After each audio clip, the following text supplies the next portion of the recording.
भाई मित्रों, कुछ बदलाव आएगा कि नहीं आएगा? कहीं से तो शुरू करो। मित्रों, चीजें बढ़ रही है और हर चीज के अंदर मित्रों ह्यूमन रिसोर्स डेवलपमेंट सबसे पहली बात होती है। मित्रों, आज हम चर्चा कर रहे हैं साइबर क्राइम की। चारों तरफ हल्ला मचा है कि होलैंड में बैठा हुआ एक बच्चा अपनी कंप्यूटर की घुमा करके आपकी पूरी बैंक में से चोरी करके काम ले जा सकता है। ये ताकत है साइबर क्राइम की। हम रोते बैठेंगे क्या? और हमारी जो पुलिस जिस प्रकार से उसकी ट्रेनिंग हुई है उसके माध्यम से हम साइबर क्राइम को सॉल्व कर पाएंगे क्या? हमें उसके लिए काम करना पड़ेगा। और मित्रों, आज मैं गर्व के साथ आपके सामने कहता हूं, Gujarat is the first state in the world, दुनिया में हम पहले हैं जिसने फॉरेंसिक साइंस यूनिवर्सिटी प्रारंभ हुई है।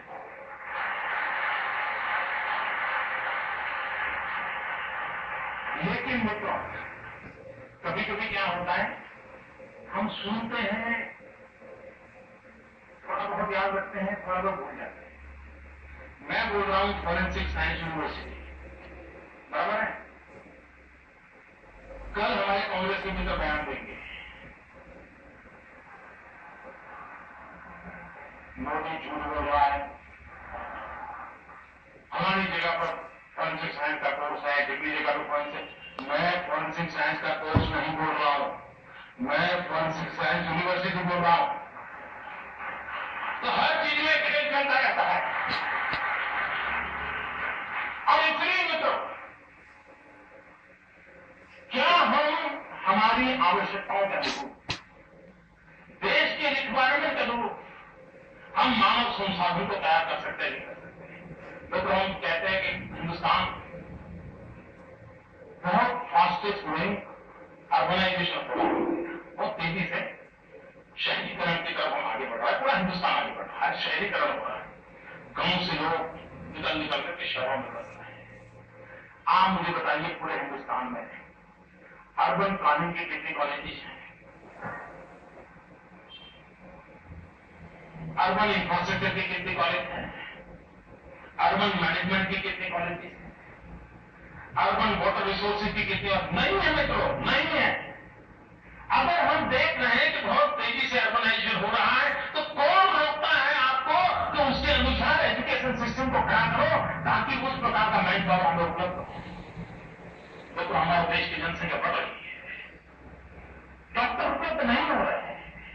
लेकिन आपको एक मेडिकल कॉलेज करनी है तो दिल्ली जाकर के जब तक 2 साल तक अपने रगड़े को नाक नहीं रगड़ोगे, आपको मेडिकल कॉलेज की परमिशन नहीं मिलती है। एक तरफ डॉक्टरों की जरूरत है, स्टूडेंट्स को डॉक्टर बनना है, माँ बाप बच्चों को डॉक्टर बनाना चाहते हैं, डॉक्टर बनने वाले को जीवन में सेवा और पैसा दोनों की संभावना है, लेकिन हम डॉक्टर बनाने को तैयार नहीं है। और इसलिए कोई रशिया जाना रहा पढ़ने के लिए, कोई चाइना जा रहा है, तो आज हिंदुस्तान का कोई जिला ऐसा नहीं होगा जिसके बच्चे चाइना या रशिया में मेडिकल कॉलेज के लिए गए ना हो।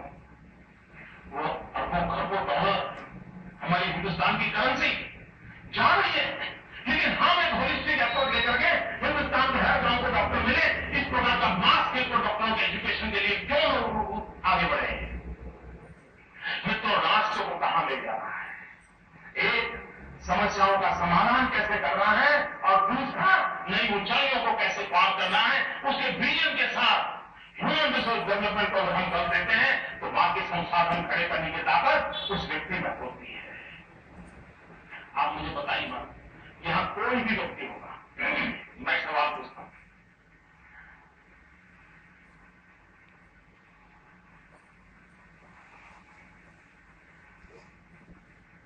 आप मुझे बताइए, आपके मन में ही सवाल का जवाब दीजिए।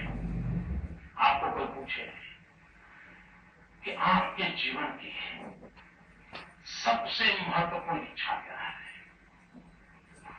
आप मन में जवाब सोचिए। मित्रों, मैं विश्वास से कहता हूं, आप सबके मन में एक ही विचार आया होगा कि बच्चों की अच्छी शिक्षा। ठीक है? मैं सही कह रहा हूं? जरा कहिए तो मैं सही कह रहा हूं? हर माँ बाप, उसमें माँ को सविशेष, बाप को तो बहुत 50 चीजों और संभालने में बिजी हो गया है। हर माँ बाप के मन में एक सपना है, मेरे बच्चे को अच्छी शिक्षा मिले, मित्रों, अगर अच्छी शिक्षा देनी है तो हमें अच्छे टीचर बनाने की व्यवस्था करनी चाहिए, नहीं करनी चाहिए। हम आईएम खड़ी करते हैं, सीईओ तैयार करते हैं, दुनिया में जाकर के हमारे सीईओ कंपनियां चलाते हैं, लेकिन हम हमारी नई पीढ़ी तैयार करने के लिए अच्छे शिक्षक हमारी प्रायोरिटी नहीं है। मित्रों, हिंदुस्तान समृद्ध था, उसका कारण था उसके पास उत्तम शिक्षकों की गुरु परंपरा थी, जिससे हमने उसको नष्ट कर दिया। हम तबाही की गत में डूबते रहते थे।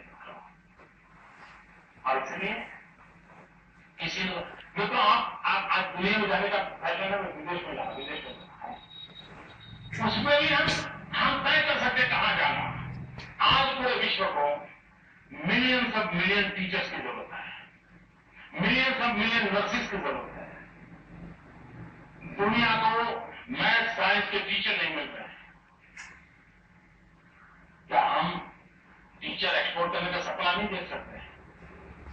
जिस देश में 65% यंग पॉपुलेशन हो, 35 से नीचे हो, पूरे विश्व में भी तो हम टीचर भेज सकते नहीं भेज सकते। अब मित्रों, एक व्यापारी विदेश जाता है, एक प्रोफेशनल विदेश जाता है, तो डॉलर पाउंड तो कमा लेता है, लेकिन अगर एक टीचर विदेश जाता है तो उस देश की पूरी पीढ़ी को कब्जा कर लेता है।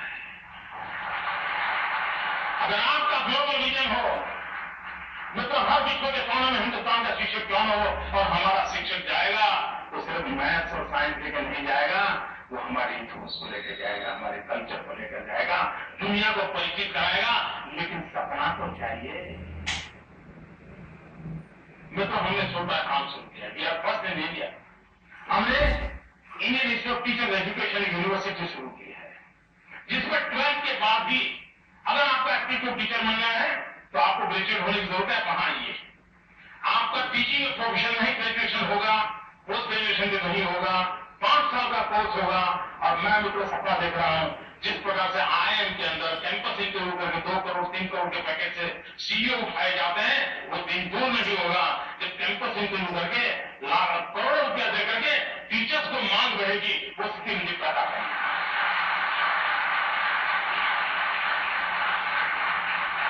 अगर हर माँ बाप के मन की इच्छा है तो उसको अच्छा टीचर मिले, हर माँ बाप का एक सपना है कि उसके बेटे को अच्छी शिक्षा मिले, तो हम उसको प्राथमिकता क्यों नहीं देते? मतलब मैं तो हैरान हूं। आज हम ग्लोबल इकोनॉमी की बात करते हैं, विश्व व्यापार की चर्चा करते हैं। विश्व व्यापार में सबसे बड़ी ताकत लगती है आपका सामुद्रिक व्यापार। हमारे पास 2/3 हिंदुस्तान भागीदार है, 2/3 हमारा कोस्टल एरिया है हिंदुस्तान का। अगर कोस्टल एरिया है और विश्व व्यापार हमको करना है, तो एक सिंगापुर इतना छोटा सा, उसके समुद्री तट से जितना विश्व व्यापार होता है, उसकी तुलना में इतना बड़ा हिंदुस्तान हम कहीं नहीं है। मतलब हमारे देश में मरीन इंजीनियरिंग, पोर्ट मैनेजमेंट, इन सारे विषयों का कोई एजुकेशन व्यवस्थाएं बहुत कम मात्रा में। अगर 2/3 समुद्री तट है, पूरा विश्व व्यापार हो रहा है, पूरे विश्व के अंदर इस इंफ्रास्ट्रक्चर का महत्व बढ़ने वाला है, तो क्यों marine engineering, port management, port से लेकर के समुद्री व्यापार से लेकर लेने वाले सारे प्रोफेशनल एजुकेशन को हम क्यों बढ़ना दें? अगर हम ये करते हैं तो मित्रों, क्या हमारे नौजवान बेरोजगार रहेंगे क्या? और मुझे गर्व से कहना है, भारत सरकार कहती है कि पूरे हिंदुस्तान में कोई एक राज्य है जहां बेरोजगारी कम से कम है, उस राज्य का नाम गुजरात है। दोस्तों, क्यों? किस प्रकार की विकास की आवश्यकता है, उसके अनुरूप अगर आप डेवलपमेंट करते हो तो परिवर्तन आता है। मेरे यहां कोई भी इंडस्ट्री आती है, मैं उसको पहले पूछता हूं आपको रिक्वायरमेंट बताइए। वो कहते हैं मैं ऐसे लोग लगेंगे। मैं कहता हूं पहले वहां कॉलेज चालू करो, ITI चालू करो, बाद में तुम्हारा इंडस्ट्री चालू होगा। वहां तो उस इलाके के बच्चों को ITI पढ़ाओ, 1 साल का कोर्स कराओ, और फिर तुम्हारे यहाँ उसको जेल छोड़ने के लोग चाहिए करो। मित्रों, हम एक पब्लिक प्राइवेट पार्टनरशिप मॉडल को लेकर चलते हैं ताकि उस इलाके के नौजवानों को तुरंत रोजगार मिल जाए, उनको चाहिए वैसा स्किल मिल जाए। और मित्रों, हिंदुस्तान को अगर आगे बढ़ना है तो स्किल डेवलपमेंट को कर देना पड़ेगा। आप लोगों ने अभी ओबामा जब दूसरा प्रेसिडेंट बने तो उन्होंने उनका जो भाषण वो सुने कैसा अमेरिका जैसा समृद्ध देश का प्रेसिडेंट की दुनिया के सामने विषय रखता है कि हमें सबसे पहली प्रायोरिटी देनी है स्किल डेवलपमेंट की। मित्रों, हमारे पास 65% नौजवान है, उनके पास दो भुजाएं हैं मित्रों, लेकिन उसके हाथ में हुनर नहीं है, उसके हाथ में एक सर्टिफिकेट है। और ये दिल्ली में ऐसी सरकार है जिसको लगता है कि सर्टिफिकेट आ गया तो सब आ गया, फूड सिक्योरिटी बिल आ गया मतलब आपके थाली में खाना आ गया। यही चल रहा है मित्रों, यही चल रहा है। और इसलिए मित्रों, हमारे देश में स्किल डेवलपमेंट को बहुत बल देने की आवश्यकता है। और जितना प्राधान्य हम स्किल डेवलपमेंट को देंगे, हमारे नौजवानों को कोई तो हुनर सिखाएंगे। और मित्रों, वो समय नहीं आज हमारा नौजवान कोई भी काम करने के लिए तैयार है, उसको कोई संकोच नहीं है। मित्रों, मैंने देखा, थोड़ा हम उन पर भरोसा करें, उन पर विश्वास करें, उनमें उनके अंदर विश्वास पैदा करें, हम स्थितियों को बदल सकते हैं। मित्रों, बहुत सारे विषय हैं, बहुत सारी बातें मैं नॉन स्टॉप आपसे सामने कर सकता हूं, अपने अनुभव के आधार पर मैं बातें बता रहा हूं, लेकिन मेरा विश्वास है कि राष्ट्र निर्माण के अंदर शिक्षा का बहुत बड़ा योगदान होता है। हमारी शिक्षा राष्ट्र निर्माण के हमारे सपनों के अनुकूल होनी चाहिए। और मित्रों, हमारी शिक्षा वो हो जो हमें हम से बैन की ओर ले जाए। हमारी शिक्षा वो हो जो हमें सोच में समष्टि को जोड़ने का रास्ता दिखाती हो। हमारी शिक्षा वो हो जो वसुधैव कुटुंबकम की भावना को चिंताक करने वाली हो। हमारी शिक्षा वो हो जो पूरे ब्रह्मांड को एक परिवार मानने वाला हो। और जब अगर हम उस बात को मानते हैं तो एनवायरमेंट की समस्या कहां जाएगी मित्रों। अगर हम कहते हैं कि गंगा मेरी मां है, हम कहता है वृक्ष को मैं मां की तरह पूछता हूं, पिता की तरह पूछता हूं, तो मैं उस वृक्ष को क्यों काटूंगा? तो हमारी शिक्षा और दीक्षा का महात्मा है। अगर उसको लेकर के हम देश को चलाने की कोशिश करते हैं तो समस्याओं का समाधान बहुत दूर नहीं है। हम स्थितियों को पलट सकते हैं। हमें जिस प्रकार की आवश्यकता है उस प्रकार के मनुष्य के निर्माण की ओर हम बल दे सकते हैं। और जिस बात को लेकर के आज मुझे इस पवित्र जगह पर आने का अवसर मिला है, मुझे विश्वास है हम सब मंथन करके विचार विमर्श करके एक समाज की शक्ति के आधार पर कभी न कभी तो देश को नई ऊंचाइयों पर ले जाने के लिए इस शिक्षा नाम की जो व्यवस्था है उसकी एक मजबूत नींव डालने में सफल होंगे। इसी कामना के साथ मेरी आप सबको बहुत बहुत शुभकामनाएं। और जैसे मैंने प्रॉमिस किया